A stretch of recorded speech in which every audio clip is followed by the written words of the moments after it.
Hey, everybody. It is Friday, April 26th. You're listening to the Mo.news podcast. I'm mo.news. This is the place where we bring you just the facts, and we try to read all the news and read between the lines so you don't have to. On this April 26th, I want to wish all of you a happy National Pretzel Day. If you're into pretzels, you should know that a number of chains have discounts today, are giving away free pretzels. That's Auntie Anne's, Wetzel's Pretzels. If you're a pretzel person and you know a pretzel place near you, they probably have a discount or are giving out free ones today. Fun fact, pretzels came to America, care of German immigrants in the early 1700s, though it is alleged that pretzels actually did make their way over to the U.S. on the Mayflower. But enough pretzel facts for all of you. A reminder, Jill will be back on Monday, but for now, it's just me. And let's get started here with today's headlines. Attorneys for former President Trump arguing before the Supreme Court yesterday that he should have immunity from criminal prosecution for life. We'll tell you where the Supreme Court came down when it comes to the arguments yesterday. In other legal news, New York's top court overturned the rape conviction against Harvey Weinstein yesterday. We'll tell you what's behind it and where Weinstein goes next. Hint, hint, he's got another conviction out in California. The tumult on college campuses continues. What's being called by a couple folks Communist Coachella, as tent encampments continue to grow, more arrests at several universities, and one top university yesterday canceling graduation ceremonies. Meanwhile, the U.S. and 17 other countries yesterday, who all have hostages still being held by Hamas after more than 6 months, put out a statement for the terrorist group yesterday. It came as we got some proof in the last 24 hours that at least one of the 6 Americans still being held in Gaza may still be alive. In Africa, we'll take a look at a top U.S. ally, or at least I should say former ally, that is now asking the U.S. military to leave. It leaves behind $1 billion investment and a key base to fighting terrorism in Africa. Closer to home, the Prime Minister of Haiti is finally leaving office. The question now, will things improve? We'll tell you about horses on the loose in central London yesterday as they escaped from Buckingham Palace. YouTube breaks new records when it comes to views and revenue. And as we always do on Fridays, we'll end with what I am watching, reading, and eating this weekend. But let's begin here with our top story, a decision from the Supreme Court coming in the next couple weeks that could dictate the future of the presidency and this fall's election. Former President Trump's team argued before the Supreme Court on Thursday that he should have lifetime absolute immunity from criminal prosecution.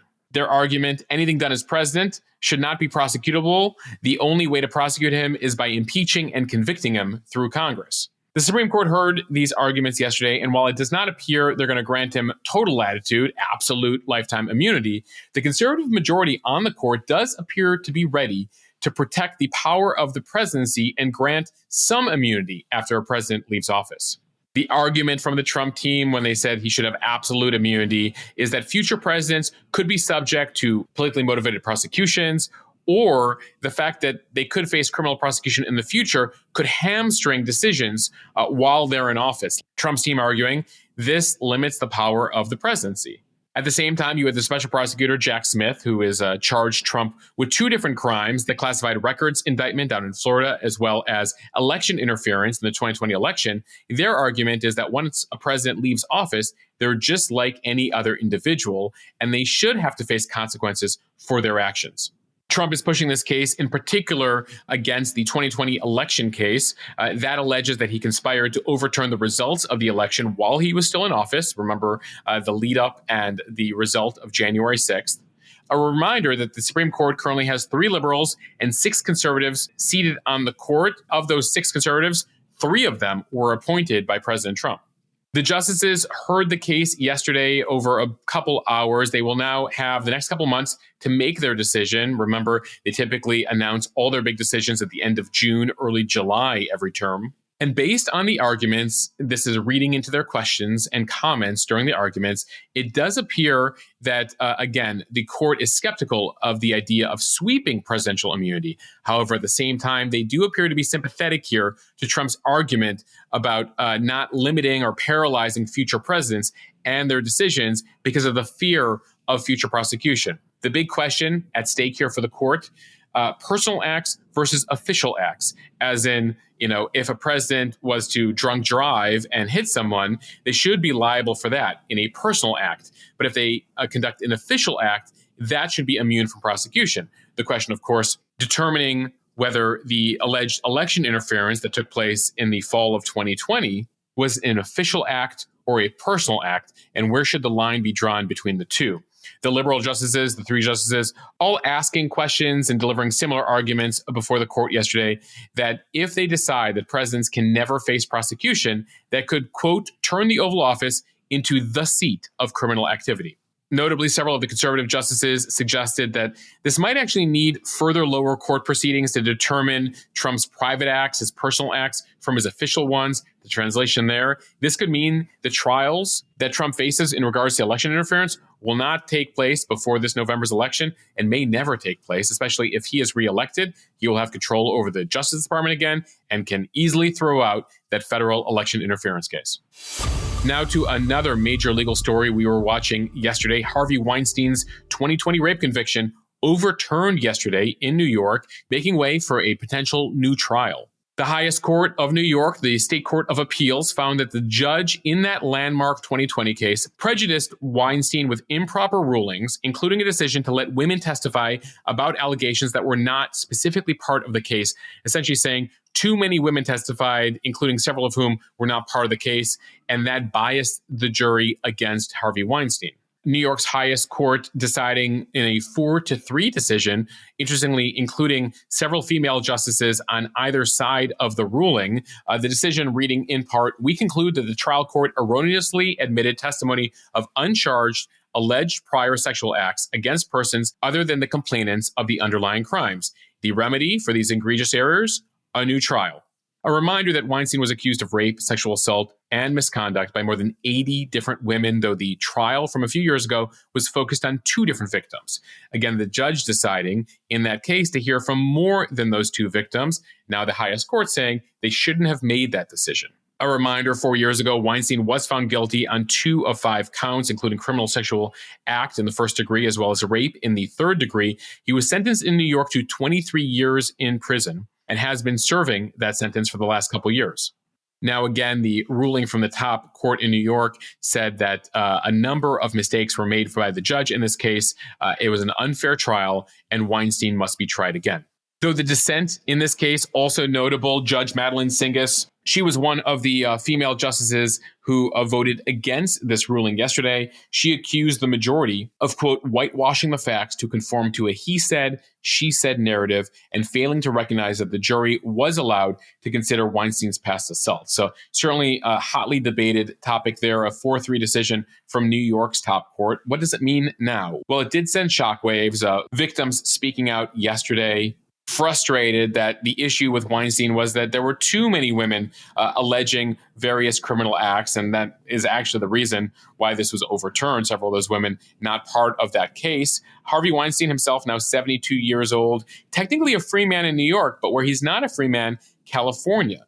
That's where they held a separate trial against Harvey Weinstein in 2022 on rape and other offenses. In California, he was sentenced to 16 years in prison. That was a sentence that he would technically serve if he somehow finished the 20-year plus sentence in New York. Well, now that the New York case is overturned, he is being sent off to California to begin that 16-year sentence. In New York, prosecutors will now have to decide whether they want to retry the case. All right, we have a lot more to get to in today's podcast. But first, I want to tell you about one of our longtime partners here at Mo News, Athletic Greens AG1 powder. We're always talking about health trends, food trends, how hard it is to get all your nutrients. And one way I like to get them is by using AG1 powder. It's just 1 scoop with a glass of water in the morning. It's easy, it's quick. You can replace multiple health supplements like multivitamins, digestive aids, immune support with just this 1 simple scoop. You know, you're getting stress support from things like folate, magnesium. You're getting immune health from vitamin C and zinc. And so it's a great way to cover your nutritional bases and set yourself up for success in just a few seconds in the morning. And right now they have a special deal for the Mo News community. With your first purchase of AG1, Athletic Greens is giving Mo News listeners a free 1-year supply of vitamin D and 5 free travel packs of AG1.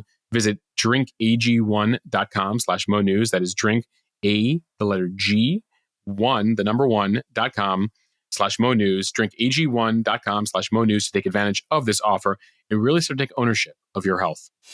All right, let's get to today's speed read now. We want to begin with the latest on what's going on American college campuses from the Wall Street Journal. The University of Southern California yesterday announcing they are canceling their upcoming main graduation ceremony as protests escalate on the campus. tent encampments grow, and they say they fear for the safety of everyone if they hold their graduation ceremony. It comes as college officials across the U.S. are worried that these ongoing protests could disrupt their plans for commencement ceremonies next month. And what we've seen so far is universities are taking different strategies here to little success on a few of these campuses. Some campuses have called in police to break up demonstrations. You've seen that at Emory. You've seen that at UT Austin. You saw that at USC. And you saw that at NYU and Columbia. In some cases, the protesters have returned in even larger numbers and set up new tent encampments. It has resulted in a lot of ugly scuffles and arrests in recent days, several hundred arrests across the country. We posted a number of videos yesterday on the mo.news Instagram account. You can see some of the clips from a variety of campuses over there. Back at USC, the LAPD saying they arrested 93 people on Wednesday during a campus protest for trespassing. They were called in by the university. A number of the people, by the way, arrested not students, but outsiders. One person was arrested on allegations of assault with a deadly weapon. And so 93 arrests at USC, 120 at NYU, more than 100 at Columbia, 15 at Emory, 108 at Emerson College in Massachusetts, and 57 at UT Austin. I could go on and on here, but you're getting a sense of what's going on. But at USC and other campuses, the protesters have returned. And that appears to have been behind the decision here by USC to cancel their main graduation ceremony. Sadly, and notably, this is the same senior class that 4 years ago when they were graduating from high school, saw their high school commencements canceled in the spring of 2020 due to COVID. Now, 4 years later, those students at USC will also see their commencement canceled for a different reason. So you have some universities taking a more aggressive approach. Others are playing more of a wait and see game as the final days of the semester tick down here. And some campuses have done both, right? The USCs, the Columbias, the NYUs, the Yales, conducting arrests, bringing in police, only to then find out hours later, days later, that the protesters have returned. Now, among the demands here by these student protesters are that their schools cut financial ties to Israel, divest from companies that they say are enabling the conflict, doing business with Israel. In many cases, they want their universities to cut all ties with Israeli hospitals, with study abroad programs. And what you have here is a lot of Jewish students on their campuses saying that the protests here are veered into anti-Semitism, that they are afraid to set foot on campus. They have experienced threats and in some cases, physical acts of violence. Notably, one of the main organizers behind these protests, the Students for Justice in Palestine, SJP, put out a statement in the last day saying they're doubling down on their actions and extreme rhetoric. They have no intention, they say, according to their statement, of becoming, quote, more palatable or toning things down or taking any positions that are less extreme. If you actually look at the stances here from the SJP group, they're taking some stances that were once first taken by the PLO, the Palestine Liberation Organization, back in the 1970s, as that group was conducting terror attacks. Now, the PLO in the early 90s came to accept a two-state solution, accept a Jewish state of Israel living alongside a Palestinian state. And so those views came out in the early 90s. Notably, some of these student groups on campus are reverting to the 1970s stances, in fact, more conservative, more extreme than the existing Palestinian government in the West Bank, which accepts Israel. But on campus, at campuses like Columbia and others, we're seeing the groups call for an end to the destruction of Israel, and in many cases, legitimizing Hamas and the violence that they commit, saying liberation must happen for the Palestinians by any means necessary, and they should not have to accept a state alongside Israel. So we'll see how all this unfolds this weekend. We'll be back with updates on Instagram throughout the weekend over on the Mo News Premium Instagram account, as well as next week back here on this podcast. All right, next up from NBC News, the U.S. and 17 other countries yesterday demanded Hamas release all the hostages it still holds in Gaza. It's estimated there's more than 100 there right now. It comes as the Biden administration is trying to ratchet up global pressure on Hamas, which has now blocked several ceasefire deals over the last 2 months that would have ensured the release of at least some of the hostages. A joint statement from 18 countries saying yesterday that they call for the immediate release of all hostages held by Hamas for over 200 days, including our own citizens. Right now, citizens of the U.S., Argentina, Austria, Brazil, Bulgaria, Hungary, Germany, France, Thailand, the UK, Spain, and several other countries still being held in the Gaza Strip. The statement by the countries saying that they emphasize that the deal on the table to release the hostages would bring an immediate and prolonged ceasefire in Gaza and would facilitate a surge of additional humanitarian assistance throughout Gaza. As we've been telling you, the Israelis and the U.S., along with Qatar and Egypt, have all been essentially begging Hamas to take one of these ceasefire deals. Hamas, though, feels that it's in a strong position right now and doesn't feel the need to accept any sort of ceasefire deal, especially as they've seen the amount of pressure being put on Israel in recent months and the amount of humanitarian aid flowing in recent weeks. As I noted, 18 countries still have hostages being held by Hamas. That includes the U.S., 6 Americans still believed to be held by Hamas after 200 days. And we got evidence in the last 24 hours of at least one who appears to still be alive, a proof of life video of Hirsch Goldberg Poland. His parents are speaking out to NBC News, saying that the proof of life, the video Hamas put out in the last day, is both relieving and extremely stressful. His mother, who's been very outspoken on this, Rachel Goldberg Poland, saying initially we were just crying. On the one hand, this was a tremendous validation. On the other hand, we see him. He's in captivity. He's obviously suffering. Hamas releasing the footage of Hirsch. In the video, you see that one of his arms is severed below the elbow. During the attack on October 7th, Hamas throwing grenades into a shelter where Hirsch and a number of his friends were trying to protect themselves. They were at that Nova music festival as Hamas attacked that Saturday morning. They blew off his hand, and it appears now that, again, his arm is severed below the elbow. In the video that Hamas released and scripted for him, he calls on the Israeli government to make whatever deal Hamas wants to get him out. So it's not immediately clear when the video was recorded or the conditions he is currently under, though he does reference 200 days in captivity. We're 203 days, I believe, today in captivity. And so it appears at least like this was taken pretty recently. Notably, again, Hirsch Goldberg, one of 6 Americans still being held in Gaza. The other Americans, Keith Siegel, Idan Alexander, Itai Chen, Sagi Dekelchen, and Omar Nutra. All right, staying abroad here for this next story from the Washington Post. After investing more than $1 billion in the country of Niger over the last decade, the U.S. military has now agreed to withdraw 1,000 troops from the West African nation. Now, this was not a move the U.S. had hoped to make, officials saying this will be a severe blow to U.S. counterterrorism efforts in Africa. And it does come amid growing terrorist threats in North Africa. This all got started following a military coup last July. The new military leaders who took over Niger in the coup making clear that they're not interested in working with the U.S. anymore. They are instead turning to the Russians for security and to Iran to help them with their uranium reserves. Russia has already begun to send 100 troops and anti-aircraft defense systems to the country. So effectively, Niger, their new leadership here, who took over in the aftermath of the coup and took down the democratically elected government, saying bye-bye America, hello to Russia and Iran. And this comes as we've seen this now in a number of African countries where there have been military coups of late, looking to sever ties with the U.S., warming up to Russia and Iran. We've seen similar actions in Gabon, Sudan, Mali, Guinea, Burkina Faso, and Chad in recent years. Now, as far as the terror threat in Africa, we're talking about groups like Al-Qaeda, ISIS that have offshoots in Africa. The concern for the U.S. that they could attack Western targets and grow their reach. This base in Niger that was set up with a democratically elected government served as a key vantage point and a key base of operations to launch reconnaissance drones and other missions to deal with the jihadist insurgencies and Islamic terror threats across the continent. Notably, Niger has a lot of uranium. It's the most significant export for the country. They are Africa's second largest exporter of uranium. Uranium highly desired for its use in nuclear power plants and nuclear reactors, clearly of interest there to Iran. All right, another foreign story we're watching for you from Reuters. Haiti's Prime Minister Ariel Henry finally announced yesterday he is handing over power to a transitional council that'll seek to gain control over the violence-ravaged nation. Haiti, of course, just a couple hundred miles from South Florida. It's been overrun by chaos and gang violence in recent weeks. Criminal gangs attacking government buildings, taking over the airport, taking over the majority of the capital there, Port-au-Prince. And earlier this year, they blocked the airport, preventing Ariel Henry from returning.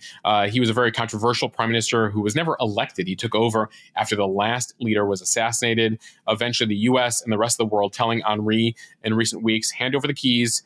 It's time for a new leadership on the island, especially, again, as he couldn't even set foot on the island because the criminal gangs had taken over the airport and the border. So Haiti's finance minister now, Michael Patrick Boisvert, takes over as the interim prime minister until a new government can be formed. They're giving this transitional council, which has 9 members, 2 years now to hold elections by February 2026. Otherwise, they will be kicked out. As we've been telling you since February, an alliance of gangs in the capital of Port-au-Prince have taken over the capital. It has meant that major parts of the country have ceased to function here. They've broken major supply lines of food. They've triggered an exodus of evacuation flights of foreign nationals. And the gangs here are warning that they want to be a part of this new transitional government. They are promising more violence if they are not given authority here by this new council. So we'll keep tracking developments there. All right, on to lighter news here from London, from the AP. 2 military horses bolted and ran miles through the streets of London yesterday after being spooked by construction noise near Buckingham Palace. They tossed their riders off and then ran away, the riders in serious condition. The animals were among a group of 4 horses that broke free during routine exercises near Buckingham Palace on Wednesday. They caused chaos as they galloped loose through central London during morning rush hour. A 5th horse tried to bolt, but couldn't break free. According to officials in the UK, 3 soldiers were thrown again from their steeds. They were hospitalized with injuries, but are expected to fully recover. As far as the horses are concerned, 3 of them are fine, expected to return to duty, though 2 of them are in relatively serious condition. And we end here with a business and tech story from The Wrap. YouTube delivered nearly $8.1 billion in ad revenue in just the first 3 months of 2024. The company revealed the figure during their earnings call this week. And that's a 20% year-over-year jump over ad revenue last year. During the same period last year, YouTube brought in about $6.7 billion. Again, this year, $8.1 billion. That is far above expectations.